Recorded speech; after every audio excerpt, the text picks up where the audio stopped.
লটকনের season চলে আসছে। একদম গাছের গোড়া থেকে নিয়ে একদম আগা পর্যন্ত লটকন হয়, ভাবা যায় ব্যাপারটা। আর সবচেয়ে ইন্টারেস্টিং ব্যাপার হচ্ছে এই যে মানে পাহাড়ি এলাকা, যেটা লাল মাটির এলাকার লটকন খুবই খুবই মানে মিষ্টি অ্যান্ড টেস্ট হয়। আর আমাদের যে মানে এই যে সাদা মাটির এলাকা, ওইখানে লটকনগুলো ওই এলাকার লটকনের মতো এতটা টেস্ট হয় না। আর এই তো অনেক অনেক লটকন চলে এসেছে অবশ্য। এখন হচ্ছে লটকনের সিজন। আর লটকনগুলো একদম ছোট ছোট, এখন খুবই খুবই টক।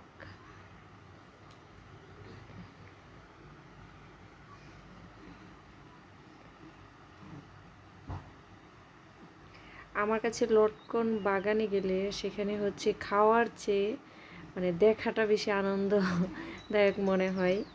মানে নিজের হাতে একটা পেড়ে খেলেই যেন মন একদম তৃপ্তি হয়ে যায়। আর এই যে ওরা হচ্ছে লটকন বাগানে এসে খুবই খুবই খুশি, ওরা কী করবে বুঝতেই পারছে না। অনেক দিন পরে একটা ভিডিও নিয়ে আসলাম, ভালো লাগলে একটা লাইক দিয়ে পাশে থাকবেন। আল্লাহ হাফিজ।